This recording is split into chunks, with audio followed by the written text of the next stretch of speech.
Ini langsung saja mau akan bahas mengenai tema kita bagai amal bagai debu yang berterbangan. Apa maksudnya?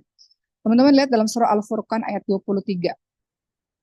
Kita mulai dari surah Al-Furqan ayat 23. Allah Subhanahu wa taala berfirman, A'udzu billahi minasyaitonir rajim.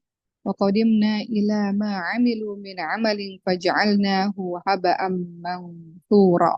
Allah Subhanahu wa taala berfirman dalam surah Al-Furqan ayat 23, dan kami hadapkan segala amal yang mereka kerjakan, lalu kami Allah jadikan amal itu bagaikan debu yang berterbangan. Seperti yang teman-teman tahu, nanti di hari akhir Allah akan mempertontonkan seluruh amalan-amalan kita.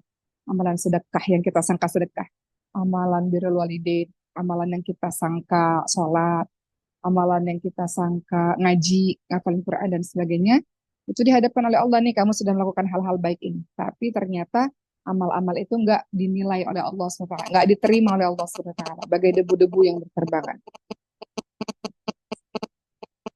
Mudah-mudahan suara Oma jelas ya. Ada gangguan nggak suara Oma? Nggak ada gangguan kan? Kalau nggak ada gangguan, jelas, clear, jempolnya naik ke atas. Oke, lanjut ya. Dalam surah Al-Furqan 23, jadi di sini teman-teman tahu bahwa ada loh amalan-amalan yang kita sangka, wah saya di dunia ini udah bawa, saya sudah punya amal banyak banget, saya udah ngafalin Quran, saya udah tahajud, saya udah puasa, saya udah melakukan berbagai macam amal soleh. Ternyata sama Allah, di hadapan Allah nggak ada apa-apanya, nggak ada artinya, bagai debu-debu yang berterbangan, tidak ada pahalanya. Maka kita akan bahas orang-orang ini orang-orang yang mana, kenapa amal-amal mereka bagai debu yang berterbangan. Kalau kita lihat tafsir Jalalain ya teman-teman semua, dijelaskan Allah hadapkan berbagai macam amal-amal kebaikan, amal sedekah, silaturahmi, menjamu tamu, menolong orang yang memerlukan dan sebagainya.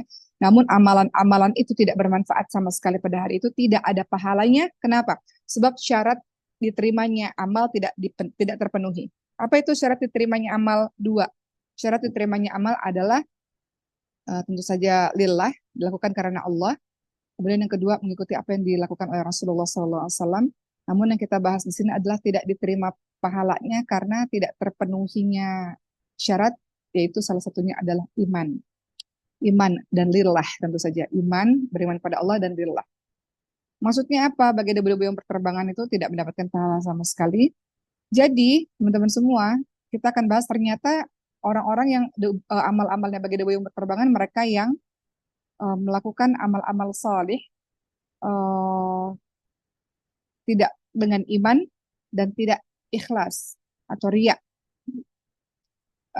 Orang-orang yang tidak beriman kepada Allah ketika berbuat baik, amalnya dibalas di dunia, tapi tidak di akhirat. Orang-orang muslim yang beriman kepada Allah ketika berbuat baik, amal-amalnya dibalas di dunia dan di akhirat. Seperti itu. Maka kita lihat teman-teman semua dalam ayat lain surah Az-Zumar ayat 65, Allah Subhanahu wa taala berfirman, A'udzu billahi minasyaitonir rajim. Walaqad uhiya ilaika wa ilal ladzina min qablika la in asyrakta la yahbatanna 'amaluka wa la takunanna minal khasirin. Dalam surah Az-Zumar ayat 65, sungguh telah diwahyukan kepada Muhammad dan juga kepada orang-orang sebelummu, jika kamu berbuat syirik, niscaya lenyaplah seluruh amalanmu dan pasti kamu termasuk golongan orang-orang merugi. Jadi kita bahas dulu hari ini orang yang amalnya bagai debu yang berterbangan kalau dia syirik, tidak beriman kepada Allah, dan kalau dia tidak ikhlas atau dia riya. Kita bahas dulu orang-orang yang musyrik ya, orang-orang yang berbuat syirik, orang-orang yang tidak beriman kepada Allah SWT. Tidak terpenuhi syarat mereka diterimanya amal. Karena apa? Karena syarat diterimanya amal itu iman. Jadi amal ibadah mereka bagai debu yang berterbangan ditiup angin yang keras pada suatu hari yang berangin kencang ya. Maksudnya amalnya nggak dinilai oleh Allah SWT. Teman-teman lihat dalam surah Ibrahim ayat 18. Ini masih ayat-ayat senada, kata Allah SWT. Orang-orang yang kafir pada Rabb-nya, amalan-amalan mereka seperti abu yang ditiup angin dengan keras pada suatu hari yang berangin kencang. Mereka tidak dapat mengambil manfaat sedikit pun dari apa yang telah mereka usahakan di dunia. Dan demikian itulah kesesatan yang jauh. Jadi dari surah Ibrahim ayat 18, di sini terlihat orang-orang yang tidak beriman kepada Allah, amalan-amalan mereka seperti debu yang berterbangan. Atau surah Al-Furqan ayat 22 sampai 23. Pada hari mereka melihat malaikat di hari itu tidak ada kabar gembira bagi orang-orang yang berdosa dan mereka berkata, hijran mahjura. Dan kami hadapkan segala amal yang mereka kerjakan, lalu kami jadikan amal-amal mereka bagi debu yang berterbangan. Jadi ternyata banyak ya ayat-ayat di dalam Al-Quran yang membahas mengenai amalan-amalan bagai debu yang berterbangan, disebabkan karena tidak adanya iman atau syirik kepada Allah dan juga tidak ikhlas. Sama juga dalam surah Al-Zalzalah ayat 6 sampai 8 ya. Um, Pada hari itu kata Allah SWT, manusia keluar dari kuburnya dalam keadaan yang bermacam-macam supaya diperlihatkan kepada mereka balasan pekerjaan mereka. Barang siapa yang mengerjakan kebaikan sebiji zarah, Allah akan balas. Barang siapa yang mengerjakan kejahatan sebiji zarah, Allah akan balas pula. Jadi untuk teman-teman semua, untuk orang-orang, kalau kita lihat orang-orang, banyak ya orang-orang yang tidak beriman kepada Allah, beramal soleh, mereka baik luar biasa, Allah balas, tapi hanya balas di dunia dan bagi debu yang berterbangan di hari akhir. Kalau orang beriman, Alhamdulillah Allah balas di dunia. Semua kebaikan yang kita lakukan, in ahsantum ahsantum li anfusikum. Semua kebaikan yang kita lakukan kembali untuk diri kita. Kebaikan yang kita lakukan dibalas di dunia, juga dibalas di akhirat. Yang kedua, tadi kita sudah bahas mengenai orang-orang yang syirik ya. Yang kedua, orang-orang yang riya. Mereka mengerjakan amal soleh bukan karena Allah, bukan lillah, tapi lil fulan, lil fulana. Mereka mengerjakan amal soleh lebih baik kalau mereka dipuji-puji, bersemangat ketika dipuji. Mereka melakukan amal soleh lebih baik kalau mereka dilihat. Tapi kalau dalam kesendirian, nggak dilakukan amal soleh itu. Kalau nggak dipuji-puji, nggak semangat. Nah, itu yang disebut sebagai riya. Jadi perbedaan riya dan lillah adalah kalau lillah mau ada orang, nggak ada orang sama aja perbuatannya. Mau dipuji, nggak dipuji sama aja perbuatannya. Kita ngaji nih baca Quran. Mau orang lihat ya nggak ada masalah. Nggak ada yang efek. Toh dalam kesendirian kita juga baca Quran. Baca Quran jadi hal yang biasa aja buat kita. Tapi kalau orang yang ria, maka kalau ada orang baca Qurannya lama dan bagus suaranya, kalau nggak ada orang dia nggak baca sama sekali. Kalau ada orang, sholatnya bagus banget, ria nih. Kalau nggak ada orang, ya sholatnya cepet-cepet misalnya. Tapi kalau ikhlas, mau ada orang, nggak ada orang, amal perbuatannya tetap sama. Apa yang dikatakan oleh diriwayatkan bahwa Sayyidina Ali bin Abi Thalib berkata, amal soleh adalah amal yang kamu tidak menginginkan pujian dari siapapun atasnya kecuali dari Allah. Pujian manusia nggak ada artinya teman-teman semua. Tapi kalau Allah sudah menerima, Masya Allah, Allah berikan kelimpahan keberkahan untuk itu. Hadiah dari manusia nggak ada artinya juga. Karena hadiah dari manusia kecil. Tapi kalau Allah sudah mengapresiasi, Masya Allah, keberkahan dari Allah itu berlimpah ruah. Gitu ya. Uma mau cerita sedikit. Di Mesir ini Uma mau buat satu program pengkaderan daiyah. Nah, salah satu materi yang mau diberikan pada pengkaderan daiyah adalah melakukan dakwah lillah. Salah satu contohnya adalah misalnya diundang berceramah nih. Kemudian sang panitia mengatakan, oh, saya bisa bayarnya segini. Nggak ada artinya teman-teman semua. Mau dibayar, nggak dibayar. Dakwah itu adalah untuk dirimu sendiri. Pahalanya untuk dirimu sendiri. Manusia melakukan apresiasi, tapi kalau Allah sudah memberikan apresiasi berlimpah ruah, gitu. Tiba-tiba kan segala apresiasi nggak mesti dengan uang kan. Tiba-tiba Allah sekarang berikan engkau kesehatan, keluargamu kesehatan, yang harusnya sakit parah jadi sembuh, yang harusnya rumah panas karena bertengkar jadi rukun, yang harusnya cita-cita kita nggak tercapai jadi dibantu oleh Allah SWT. Itu kan keberkahan yang Allah berikan sebab amal soleh yang kau lakukan. Setiap amal soleh yang kau lakukan, kebaikan yang kau lakukan, pertolongan yang kau lakukan, maka Allah akan memberikan pertolongan juga kepada dirimu. Jadi kalau lillah, maka balasan Allah berlimpah ruah. Nggak perlu mengharap balasan manusia sedikit dan kecil dan nggak ada apa-apanya. Dan dakwah sebagai seorang dai atau dai, bagi teman-teman di sini yang mau jadi seorang dai atau guru, itu ya Umar rasa seluruh anak-anak Uskul Hufaz suatu hari nanti harus jadi guru atau dai atau dai. Walaupun teman-teman punya profesi yang lain, maka berharap keberkahan dari Allah SWT. Kalau Allah sudah memberikan keberkahan, maka nilainya nggak kita sangka-sangka besar dan menolong kehidupan kita.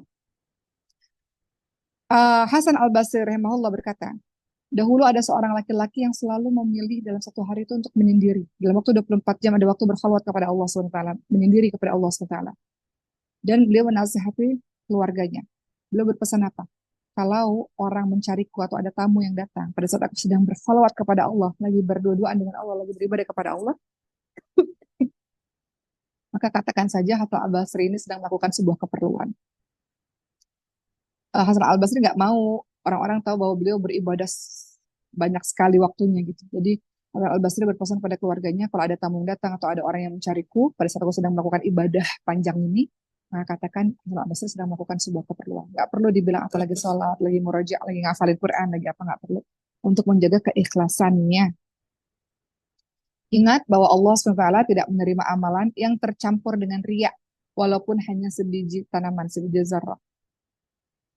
Tapi sebaliknya hati-hati teman-teman semua. Karena syaitan itu bermain dengan berbagai macam cara.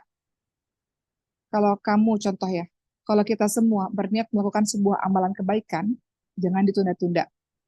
Kadang-kadang syaitan itu ketika kita sedang melakukan kebaikan, kita lagi baca Quran nih teman-teman semua. Ini hati-hati ya bagaimana tipu daya setan. Kemudian setan bilang kita lagi sendiri, kemudian kita lagi baca Quran misalnya. Kemudian tiba-tiba datang orang-orang gitu ya, kita mau baca Quran. Tiba-tiba setan bilang, berhenti ngajinya, nanti kamu riak gitu. Justru dalam keadaan begitu, pada saat kita lagi ibadah nih, kemudian orang-orang datang ya, justru dalam keadaan begitu, buatlah ngajimu itu bertambah lama. Kenapa? Karena ini godaan syaitan supaya kamu berhenti dari ibadah tersebut. Atau misalnya teman-teman lagi sholat nih, ya kemudian orang-orang mengatakan, setan berbisik, sholatnya hentikan, hentikan sholatnya, orang-orang datang. Nanti orang-orang nanti kamu akan tersusupi dengan riak. Justru dalam saat kayak gitu, keadaan begitu, sholatnya harus diperpanjang, sholatnya harus bertambah lama. Jadi teman-teman sekarang sudah bisa membedakan. Kalau kita dalam keadaan sedang beribadah, tadinya kita beribadah nih, niat kita ikhlas nih, lillah karena Allah. Tiba-tiba lagi tengah-tengah ibadah, di tengah perjalanan, tiba-tiba setan berbisik, hentikan, nanti kamu riak. Nah, justru yang begitu-gitu harus terus diperpanjang. Nanti kalau sudah jadi kebiasaan, insya Allah teman-teman sudah biasa. Di depan orang, nggak ada orang, teman-teman tetap beribadahnya lama. Mau ada orang, nggak ada orang, teman-teman tetap ngaji gitu kan. Ini kan karena teman-teman nggak biasa aja, jadi teman-teman ngerasa, wah aku riak nih kalau ngaji depan orang. Kalau teman-teman udah biasa, ngaji depan orang hal yang biasa. Kayak di Mesir ini, ngaji di halte biasa aja. Kemarin mau jalan kaki ke kampus, istirahat sebentar di halte, orang-orang lagi pada ngaji, murojaah sendiri gitu, ya biasa aja. Kemudian Uma lagi di taksi misalnya, supir taksinya bawain taksi terus sambil ngaji, ya biasa aja, kan itu udah kebiasaan buat mereka. Jadi kalau teman-teman sedang melakukan ibadah, atau sedang dalam ibadah, lagi ngaji atau lagi apa gitu, tiba-tiba setan bilang, berhenti, nanti kamu riak. Itu yang teman-teman lakukan, terusin lebih lama. Supaya teman-teman terbiasa, dan teman-teman ngerasa itu bukan sesuatu yang spesial, ya biasa aja gitu. Kalau dari awal teman-teman sudah berniat untuk ibadah itu ya, gitu ya teman-teman semua. Oke, berikutnya teman-teman lihat eh, ada satu ayat yang Uma ingin bagi kepada teman-teman semua. Ini banyak ayat tersebut banyak membuat orang-orang soleh ya di zaman dulu mereka sangat ketakutan dengan ayat tersebut karena ayat tersebut menunjukkan bahwa di hari kiamat nanti ada sebagian hamba yang ketika berjumpa dengan Allah Subhanahu wa taala dia mendapatkan azab yang tidak pernah dia sangka sebelumnya. Jadi amal bagai debu yang berterbangan tadi sudah ya kita bahas yang ada dua hal. Kalau dia tidak beriman kepada Allah dan kalau dia tidak ikhlas. Nah sekarang Om mau bahas mengenai orang-orang yang ternyata terkaget-kaget ketika nanti di hari akhir bahwa ternyata dia mendapatkan azab yang dia nggak pernah sangka sebelumnya dia mendapatkan azab itu. Dia kira amal-amalnya sudah cukup gitu. Ternyata dia mendapatkan azab yang luar biasa besar yang dia tidak pernah sangka. Teman-teman lihat dalam surah Az-Zumar ayat 47. Itu ada kalimat a'udzubillahi minasyaitonirrajim. Badalahum minallahi ma lam yakunu yahtasibun. Allah Subhanahu wa taala berfirman, dan jelaslah bagi mereka azab dari Allah yang tidak atau belum pernah mereka perkirakan. Jadi ada golongan orang yang kaget bahwa ketika di akhirat, oh amal-amalnya bagai debu yang berterbangan. Ada jenis orang yang ketika di akhirat dia kaget, ternyata azab Allah untuk mereka lebih besar dan lebih dahsyat daripada apa yang mereka pikirkan atau perkirakan. Nah, di antara orang-orang yang mendapatkan azab Allah yang nggak disangka-sangka ini ada 7 golongan. Mau bahas subbab berikutnya. Kalau tadi orang-orang yang amalnya bagai debu berterbangan itu ada 2. Kalau sekarang orang-orang yang ketika di akhirat dia nggak nyangka azabnya sedahsyat itu ada 7 golongan. Orang-orang yang mendapatkan azab Allah yang tidak disangka-sangka itu ada 7 golongan. 7 golongan ini mereka merasa sudah memiliki amal soleh yang akan menyelamatkan mereka di hadapan Allah. Ternyata amalan-amalan mereka Lagi-lagi bagai debu yang berterbangan, nggak ada nilainya di sisi Allah, bahkan ditimpakan azab oleh Allah dengan azab yang tidak disangka-sangka. Siapakah 7 golongan ini? Pertama, sama ya. Pertama adalah orang-orang yang punya amal solih dan bangga, ujub bahwa dirinya mendapatkan ganjaran kebaikan. Ujub dia. Oh, saya melakukan amal soleh. Oh, saya orang dermawan. Saya orang eh, yang banyak sodako. Oh, saya alim. Saya ulama. Saya orang yang ilmunya banyak. Ya, karena saya hebat lah. Saya berjuang luar biasa. Ujub seseorang yang punya banyak amal soleh dan takjub pada dirinya sendiri. Bangga pada dirinya sendiri. Orang-orang ini ketika di hari akhir, amal-amalnya bagai debu yang berterbangan. Bahkan bisa berubah menjadi dosa baginya.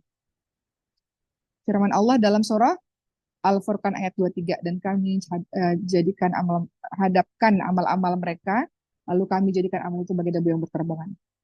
Ya, jadi orang yang ujub bukan hanya debu amalnya bagai debu yang berterbangan, bahkan jadi dosa baginya. Kedua, siapakah orang-orang yang nanti di hari akhir ternyata amalnya nggak bernilai bahkan menjadi dosa untuknya, menjadi azab yang dia tidak pernah perkirakan. Yang kedua adalah orang yang melakukan dosa, kemudian dia meremehkan sehingga dengan sebab dosa yang dia remehkan ini dia mendapatkan azab dari Allah Subhanahu wa taala. Teman-teman lihat dalam surah An-Nur ayat 15, dan kamu menganggapnya suatu yang ringan padahal di sisi Allah adalah sesuatu yang besar. Orang-orang yang di hari akhir mendapatkan azab yang tak disangka-sangka. Golongan kedua adalah orang yang melakukan dosa tapi meremehkan dosa. Ciri orang beriman dengan orang maksiat itu bedanya, kalau dia melakukan dosa, orang beriman itu merasa seperti orang yang duduk di bawah gunung yang siap menghancurkan dirinya. Kalau orang yang banyak dosa, orang yang tidak beriman kepada Allah, orang ahli maksiat ketika buat dosa, merasa ada lalat yang datang ke hidungnya, kemudian dia usir begitu saja. Begitu ringan dia menganggap dosa. Jadi orang yang nomor dua ini, orang yang melakukan dosa tapi dia meremehkan, dia menganggap remeh dosa, dia menganggap ringan dosa. Artinya apa? Dia menggampangkan melakukan maksiat karena dia merasa dosanya ringan kok. Semua orang ngelakuin kok, ini hal yang biasa kok. Nah, orang-orang kayak gini di hari akhir mendapatkan azab yang tidak pernah dia perkirakan sebelumnya. Apa kata para sahabat kepada para tabi'in? Para sahabat kepada para sahabat ini berkata, sesungguhnya kalian kadang melakukan sebuah amalan yang nilainya kecil di mata kalian daripada selai rambut. Namun dahulu di zaman Rasulullah SAW kami menganggapnya sebagai sebuah dosa besar yang membinasakan. Kadang-kadang kita melakukan dosa, kita ngerasa, oh biasalah semua orang juga kayak gini. Namanya anak muda, biasalah melakukan kayak gini. Ini juga, jadi kita menormalkan dosa, mewajarkan perbuatan dosa, gitu. Karena ngerasa ada kok orang-orang yang kayak gini, orang ini biasalah anak muda nakal-nakal kayak gitu nggak apa-apa biasa itu mewajarkan dosa. Nah itu yang golongan orang-orang yang mendapatkan azab di hari akhir yang tidak dia pernah perkirakan. Dia merasa amal-amalnya cukup, tapi ternyata boro-boro amalnya diterima, bahkan dosanya lebih besar daripada apa yang dia perkirakan. Ketiga, siapakah orang-orang yang ketika di hari akhir ternyata dia mendapatkan azab yang dia tidak pernah perkirakan? Ketiga, orang yang amal buruknya dihiasi oleh syaitan sebagai amal baik, sehingga dia melihat itu sebagai sebuah kebaikan. Jadi dia nggak nyadar, dia buat dosa, tapi dia dihiasi matanya oleh syaitan sebuah perbuatan baik. Jadi dia ngerasa nggak sadar bahwa perbuatan buruk itu adalah dosa gitu. Karena dia ngerasa itu ya udah itu sesuatu yang baik, sebuah amalan yang baik. Apa contohnya? Contohnya misalnya kalau anak-anak muda zaman sekarang ya, misalnya berpacaran gitu ya, misalnya ya. Kemudian teman-teman saling mencintai satu sama lain, saling menjaga satu sama lain. Kemudian akhirnya melakukan hal yang lebih jauh daripada itu. Teman-teman merasa, oh ini sesuatu yang indah karena kita saling cinta. Nah itu mungkin kayak gitu contohnya. Padahal syaitan menghiasi itu dengan suatu keindahan, padahal itu adalah amalan buruk. Namun syaitan menghiasinya sebagai suatu keindahan. Oh kita melakukan ini semua karena kita cinta kok. Nggak apa-apa, Allah mengerti kok kita sama-sama saling cinta sehingga kita melakukan sesuatu yang jauh seperti ini. Nah itu syaitan menghiasinya dengan sesuatu yang baik padahal itu amalan-amalan buruk. Atau misalnya korupsi ya, atau korupsi lah misalnya. Semua orang melakukan korupsi itu hal yang biasa kok. Toh korupsi ini kita juga nggak ngambil banyak, nggak merugikan siapa-siapa secara banyak itu, nggak nyadar juga perusahaan atau negara atau apapun itu ya nggak nyadar juga kok kita cuma ngambil sedikit ini untuk makan anak-anak di rumah atau untuk kehidupan di rumah, nggak ada masalah ini.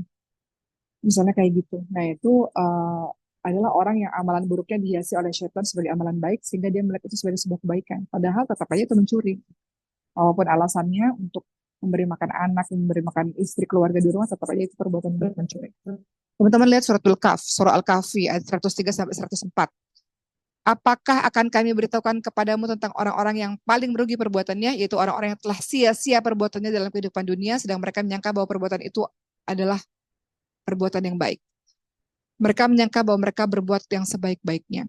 Nah, kenapa? Karena syaitan menghiasi, sehingga kita tutup mata. Atau kita tahu, sebenarnya hati kita kan bisa diminta fatwa ya teman-teman semua. Sebenarnya kita tahu itu salah, tapi kalau kita berulang-ulang melakukan kesalahan, hati kita udah nggak lagi bergetar.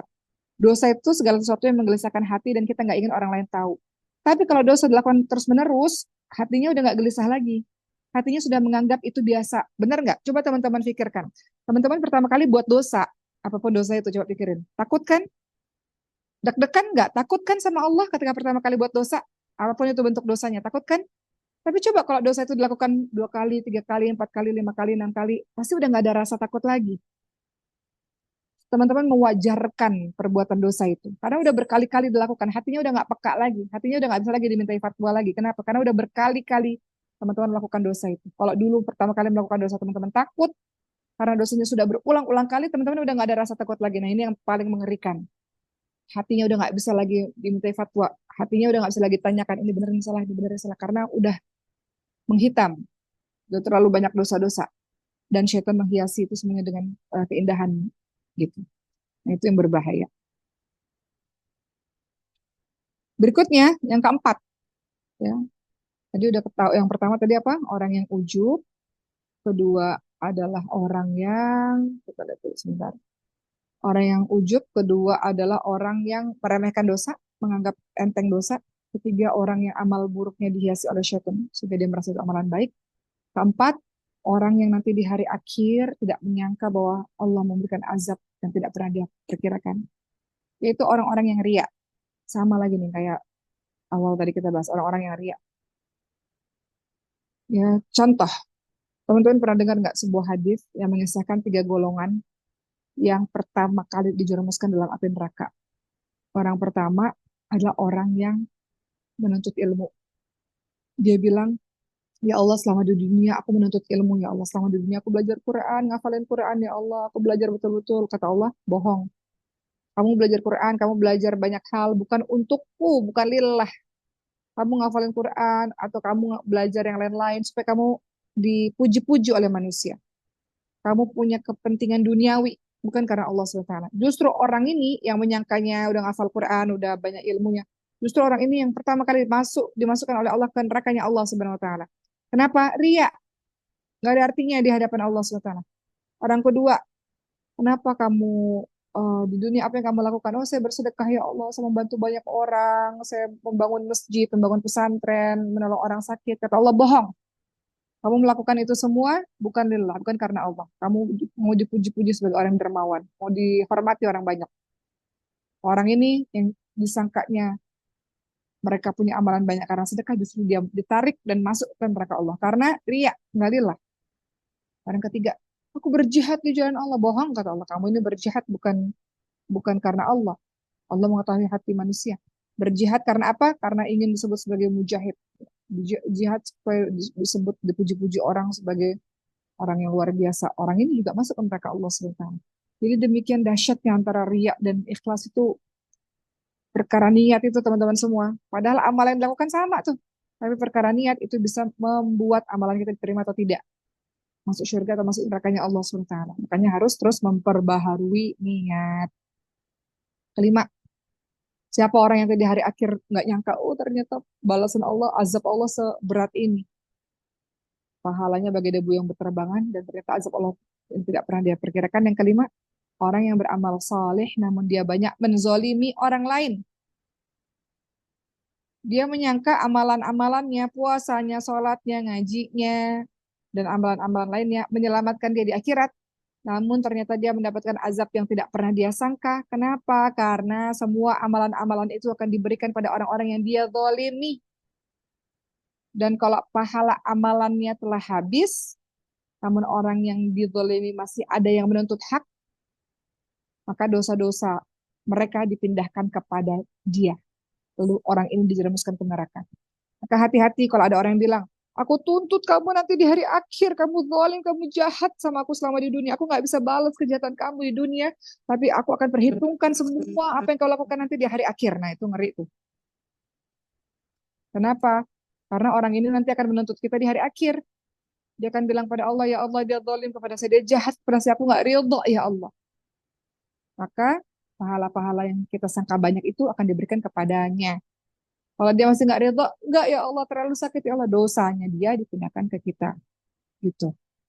Itu meruginya, paling merugi orang. Makanya ketika Rasul tanya siapa orang paling rugi, kata para sahabat siapa ya Rasulullah? Apakah orang yang nggak punya uang? Kata Rasulullah bukan. Orang yang menyangka dia bawa pahala-pahala amal soleh, tapi ternyata pahala-pahala itu habis, terkikis. Karena diberikan kepada orang yang didolimi. Bahkan dosa orang yang didolimi diberikan lagi kepadanya.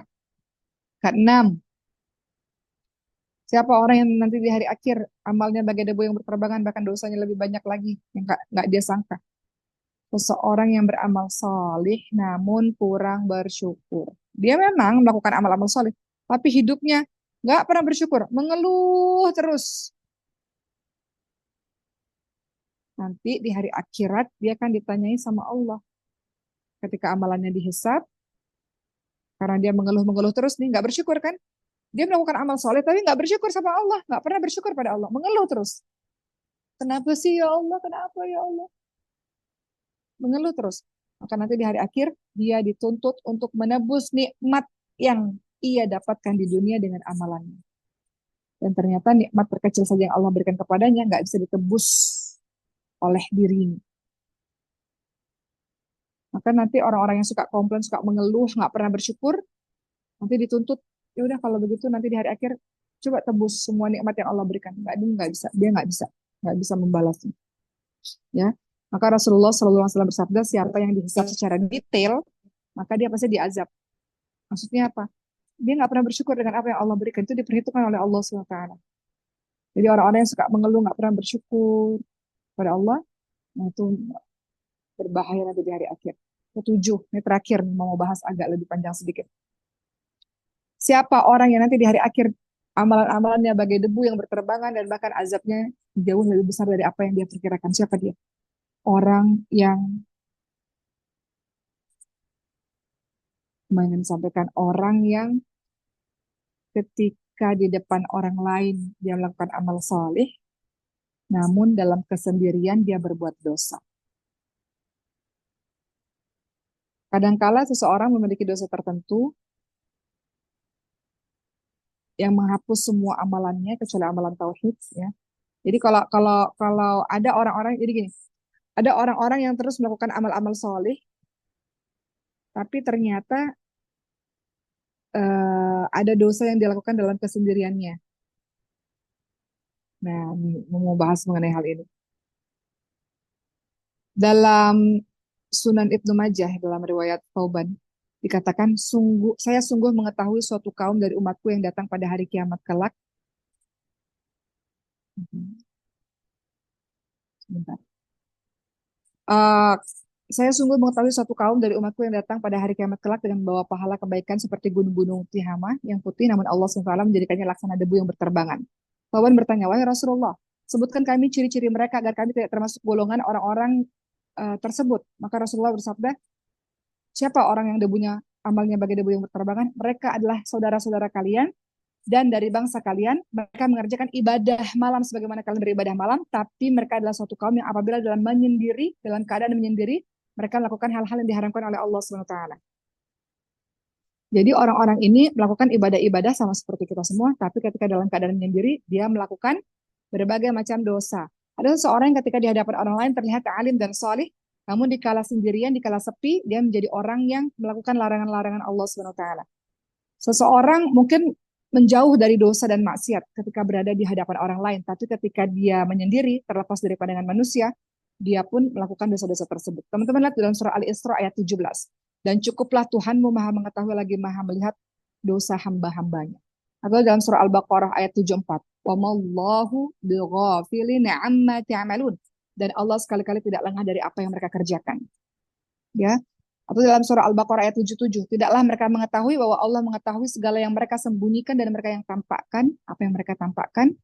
Atau surah At-Taubah 78, tidakkah mereka mengetahui bahwa Allah mengetahui rahasia dan bisikan mereka dan bahwasanya Allah mengetahui segala yang gaib, ya. Atau surah An-Nisa ayat 108, mereka bersembunyi dari manusia, tapi mereka tidak bersembunyi dari Allah Subhanahu wa taala, padahal Allah mengetahui mereka. Ketika pada suatu malam mereka menetapkan keputusan rahasia yang Allah tidak ridhai dan Allah Maha meliputi ilmunya terhadap apa yang mereka kerjakan. Atau surah Al-Mulk ayat 12. Sesungguhnya orang-orang yang takut kepada Allah adalah dalam keadaan tersembunyi. Orang-orang yang takut pada Allah artinya dalam keadaan tersembunyi yang mereka tidak melakukan dosa. Maka Nabi Muhammad SAW membaca sebuah doa. Doanya bunyinya as'aluka khasyataka fil ghaibi wasyahadah. Apa artinya? Ya Allah, aku mohon rasa takut kepadamu dalam keadaan tersembunyi maupun nampak. Kadang kalau dalam keadaan sembunyi orang nggak lihat, kita bisa melakukan macam-macam. Makanya Rasulullah doa, aku mohon rasa takut kepadamu dalam keadaan tersembunyi maupun dalam keadaan nampak. Terakhir, saya ingin sampaikan, kalau kita, nasihat untuk di rumah sendiri, takut kepada Allah, jika engkau takut kepada Allah, Allah akan menjaga dirimu dari manusia. Tapi jika engkau takut pada manusia, mereka tidak akan bisa melindungimu dari Allah Subhanahu wa taala. Jadi, alhamdulillah. Hari ini kita sudah bahas tentang orang-orang yang amalnya bagai debu yang berterbangan. Yaitu orang-orang yang tidak beriman kepada Allah dan orang-orang yang tidak ikhlas atau riya. Dan kemudian kita bahas lagi orang-orang yang debunya, amalnya bagai debu yang berterbangan, bahkan azabnya lebih besar dari apa yang mereka perkirakan. Orang yang ujub, kemudian orang yang meremehkan dosa, kemudian orang yang amal buruknya dihiasi oleh syaitan sehingga nampak seperti amalan baik. Keempat, orang-orang yang riya. Kelima, orang-orang yang beramal soleh namun banyak menzalimi orang lain. Keenam, orang yang beramal soleh tapi tidak bersyukur. Dan ketujuh, orang yang beramal soleh tapi dalam kesendirian dia melakukan dosa.